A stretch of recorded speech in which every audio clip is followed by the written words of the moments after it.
I'm Alex, 32, and apparently still the walking wallet of my so-called family. You'd think that after all the years I spent climbing the corporate ladder, quietly grinding away while everyone else played the victim or the golden child, I'd at least get a seat at the table. But as I was about to find out, my seat was more of a bank transfer than a place setting. It started with a text from my mom 2 weeks ago. Simple, seemingly innocent, just a small family dinner, honey. Nothing big, just close relatives and a nice night in. We'd love to see you. Now, if you knew my family, you'd know this was strange. My mom doesn't just do anything, especially not when it involves me.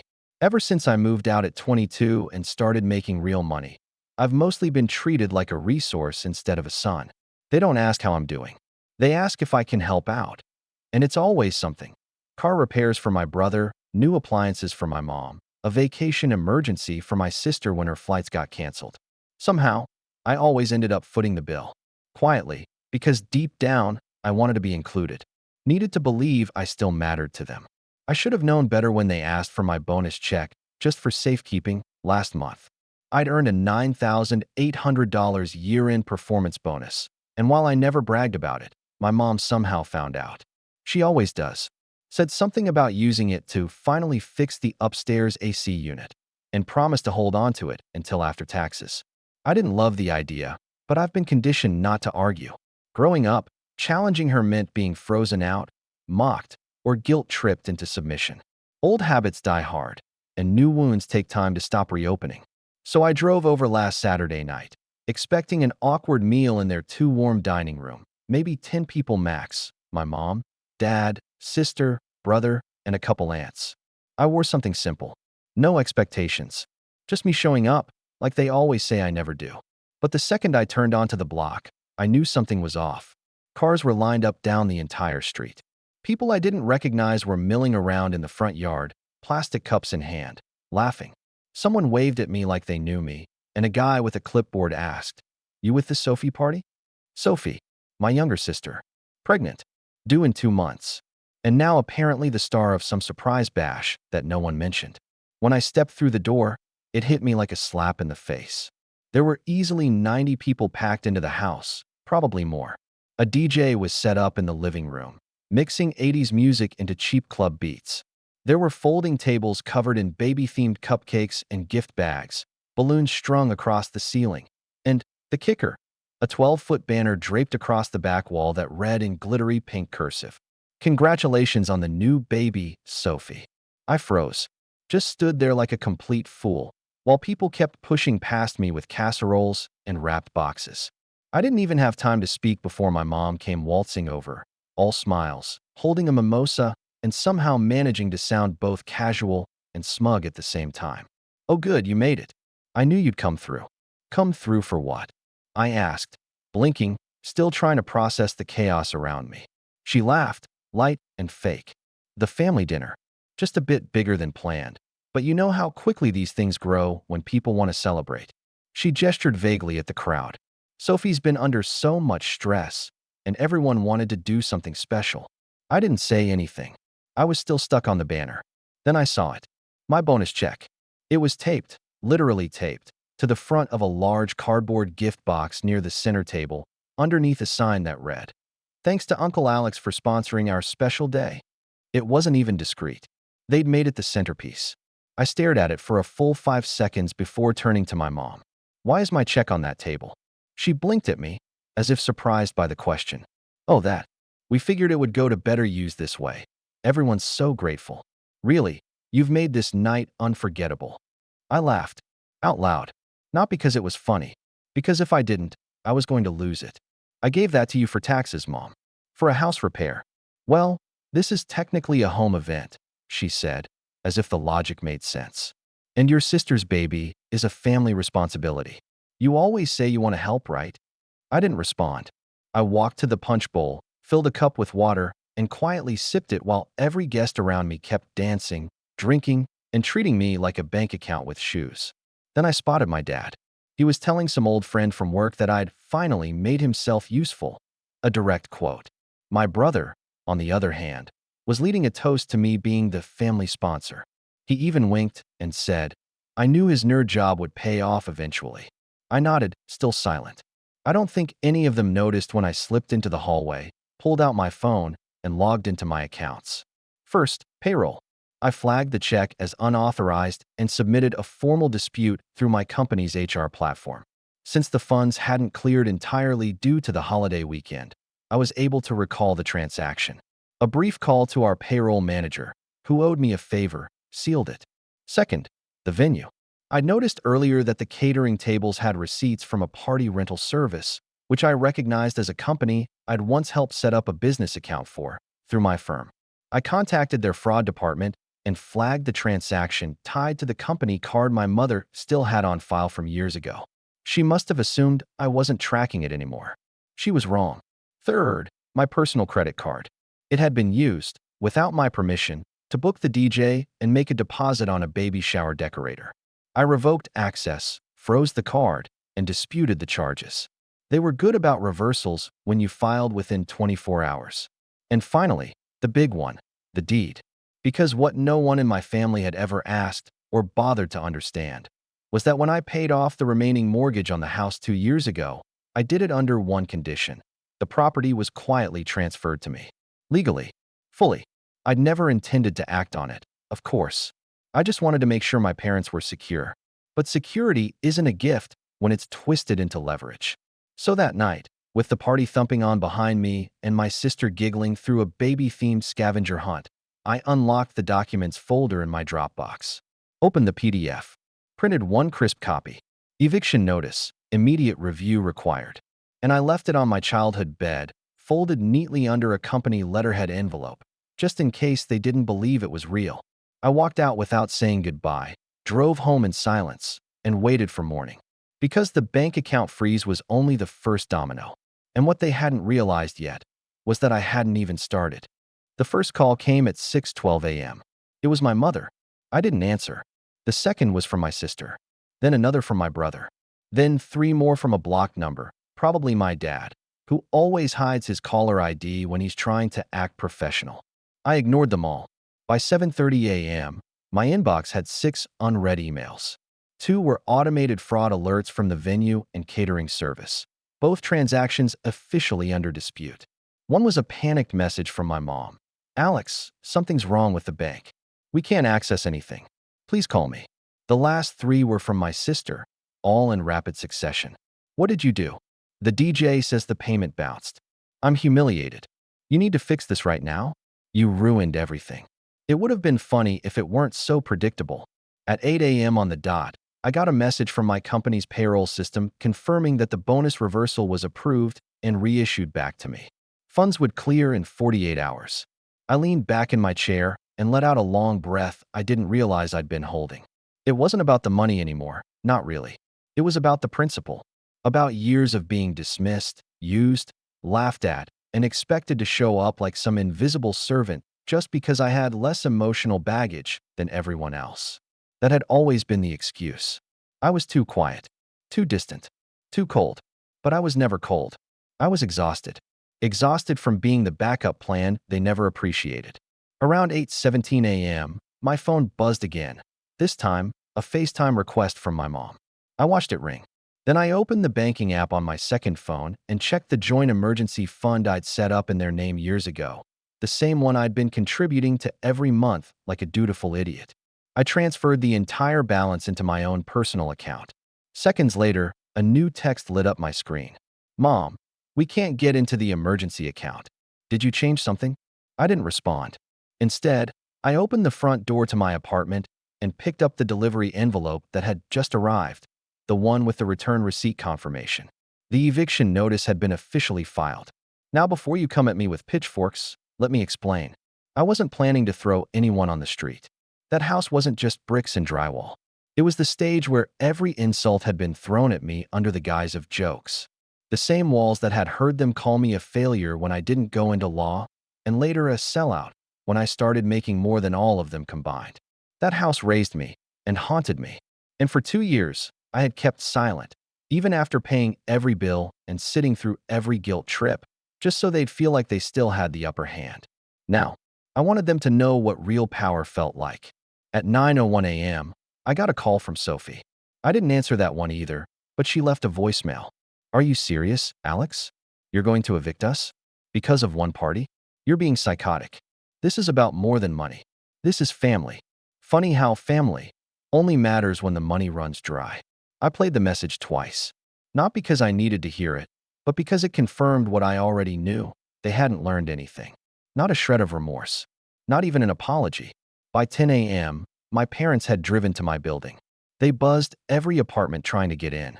My neighbor texted me a picture from the lobby. My mom pacing in heels, my dad red-faced, waving papers around and ranting to the doorman about entitlement and abandonment. The irony could have powered the entire block. I didn't go downstairs. I simply sent one email. To the family group chat, the one I was only ever added back into when they needed something. I finally posted a message. You used me, lied to me, spent what wasn't yours, laughed behind my back and called it love. You crossed the line, and now you get to live with the consequences. I'll be by next week. Bring a lawyer. Then I muted the thread. That night, I slept better than I had in years. No tension in my shoulders. No tightness in my jaw. Just silence. But that wasn't the end. Not even close. Because 2 days later, I got an email from a name I hadn't seen in a long time. Aunt Danielle. My mom's estranged sister. The black sheep of the family. The one they'd all cut off 15 years ago because she wasn't like them. She had one line. You did what I never had the guts to. Let me know if you're ready to finish what they started. And that's when I realized the house wasn't the only thing I owned. I stared at Aunt Danielle's message for nearly 5 minutes. The words didn't fully register at first. It wasn't just the surprise of hearing from her. It was the timing, the tone, and the quiet understanding hidden between the lines. Danielle had always been the outcast. Growing up, my mother would scoff any time her name came up, usually followed by some dramatic story about how she stole from the family or burned every bridge she had. As a kid, I was told to stay away from her, that she was unstable, dangerous, selfish. But when I was 17, I found an old photo album in the attic. There were pictures of Danielle with me as a baby, holding me, reading to me, kissing my forehead. I didn't understand then, but now I knew what exile looked like. I wrote back, simple and cautious. You've got my attention. She replied within 10 minutes. I know things. And I kept proof. I didn't come forward because I thought maybe they'd change. They didn't. But if you're ready to tear it down, I can help you light the match. It felt surreal, like a door I hadn't even noticed was finally opening. I asked for a call. She sent a number. We spoke that night. And everything shifted. Turns out, my mom and dad had done more than just emotionally drain their children. They'd misused family trust funds.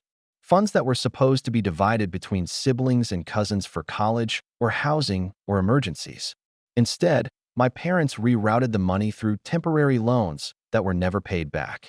Danielle had uncovered it years ago. She tried to confront them. They retaliated, gaslighting her, spreading lies, cutting her off entirely. She had emails, paperwork, bank transfers, all dated, all organized, all quietly stored on a hard drive she'd kept hidden in a fireproof box. She was ready to testify. Meanwhile, back in Dysfunctionville, my family was panicking. The house had gone quiet. No group chats. No calls. Just one vague text from my dad. We need to talk. You're overreacting. Let's be reasonable. Reasonable. That word rolled around in my head like a joke that never stopped punching. Let's recap what reasonable looked like from their side.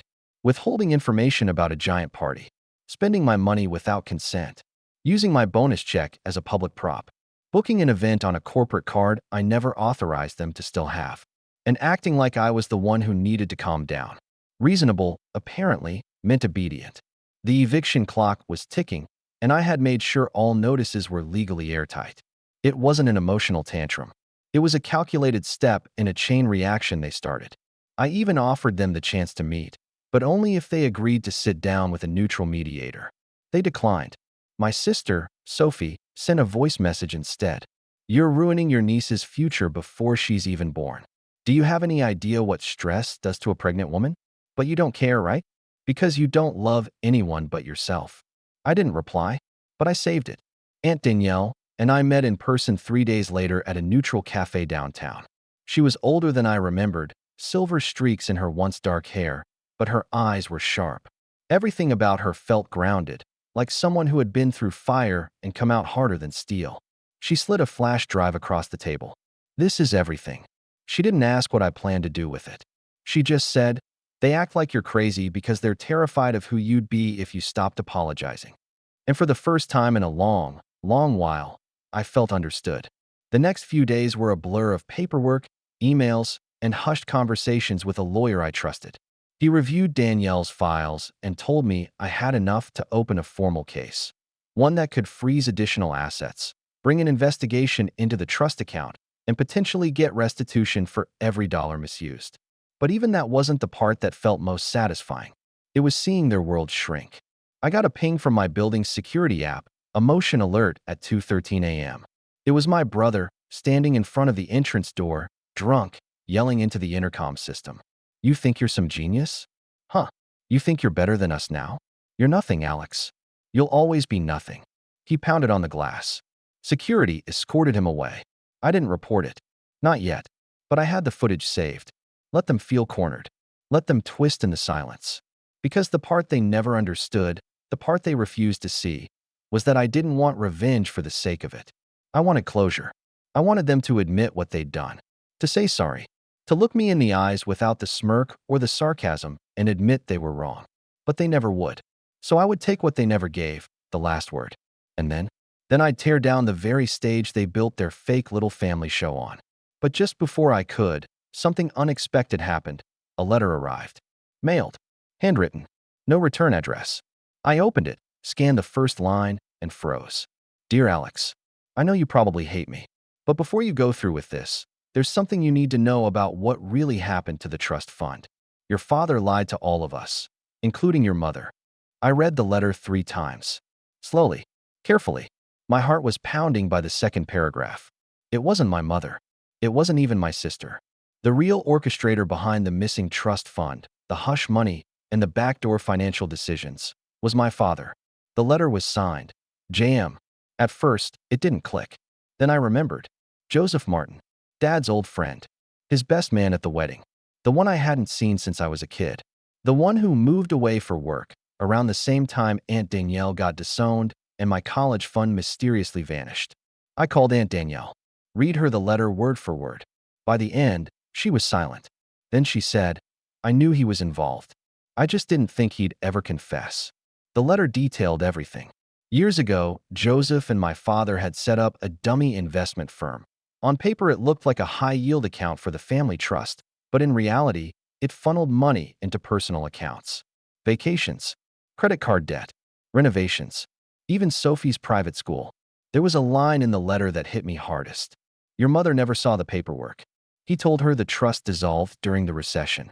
She believed him. I did too for a while. But when I found out the truth, I tried to walk away. He made sure I couldn't. It explained the sudden rift in their friendship. Joseph never moved away for work. He left to avoid being dragged further down with my father's schemes. And now? Now he had cancer. Stage 4. No family left. Nothing to lose. So he mailed me everything. Copies of transfers, screenshots of account statements, even a recorded phone call with my dad from 2011 where he admitted to borrowing from the trust and never paying it back. I didn't cry. I didn't scream. I just sat there in that too-quiet apartment and felt hollow. It wasn't vindication. It was confirmation. Confirmation that the man who had raised me, the one who mocked my ambition, humiliated me at dinners, and told me I was lucky to be part of the family at all, wasn't just cruel. He was a fraud. I called my lawyer the next day. We updated the case file. With Joseph's letter and recordings, we had enough to pursue formal legal action, civil fraud, financial misconduct, and potential criminal charges if we chose to escalate. But I didn't start there. No, first, I invited them over. All of them. My mom, my dad, Sophie, my brother. I told them I had something important to share. I made it sound like an olive branch. Said I wanted to make peace. They arrived 2 nights later. My mom brought a pie, like we were playing house. My dad wore that smug grin he always did when he thought he was winning. Sophie didn't make eye contact. My brother came in late, still smelling like liquor. I waited until they were all seated. Then I pulled out the flash drive and plugged it into the TV. At first, it was spreadsheets, transfer receipts. They barely flinched. Then the call played. My father's voice. "It's not stealing, Joe. It's just family money. We'll put it back eventually. Then laughter. Then numbers. Then a joke about how Alex would never notice. The room went still. My mother turned to him slowly. What is this? My dad didn't answer. I stood up. This, I said calmly, is your retirement plan falling apart. And that deed you thought you still had claim to? It's been mine for 2 years. The party? The bonus? The mortgage? I paid for all of it. Quietly. While you laughed at me. My dad stood, trying to recover. This is insane. That's taken out of context. You can't just. I held up my hand. I can. And I already did. I handed my mom a folder. Inside was the eviction notice, a list of flagged transactions, and a statement from my lawyer confirming that proceedings were underway. There was also a post-it with one line. Your next house should be one you can afford on your own. Sophie burst into tears. My brother swore and stormed out. My dad stared at the folder, face pale. My mom just looked at me. Not angry, not heartbroken, just tired. Why didn't you come to me? She whispered. You never listened, I replied. And I stopped begging a long time ago. They left in silence. No hugs, no fake promises. That was the last time I saw any of them in person. 2 months passed. The legal case progressed faster than expected. My father tried to fight, of course, claimed the documents were forged, that the call was fake. But it didn't matter. The bank records, the emails, the sheer amount of corroborating evidence was undeniable. He lost. The court ruled in favor of financial restitution. Aunt Danielle's portion of the trust was restored in full. Mine too, with damages. He was fined, publicly humiliated, and formally stripped of any claim to the estate. Sophie and my brother were not charged, but they were subpoenaed as witnesses. And the house. I sold it, not out of spite, but because I didn't want to be haunted by the memories. I used part of the money to buy a smaller place, somewhere quiet, with a view of the lake. I even offered Danielle a guest room anytime she wanted it. We talk weekly now. As for the rest of the family, they tried, of course. A letter from Sophie, an email from my mom. All variations of the same theme. We didn't know. We were misled. Can't we move on? I read them. I didn't reply, because moving on doesn't mean returning to the scene of the crime. It means building something new, something that isn't built on silence and sacrifice. And I was done being the family's secret foundation. They made their choices, and I finally made mine. I chose me.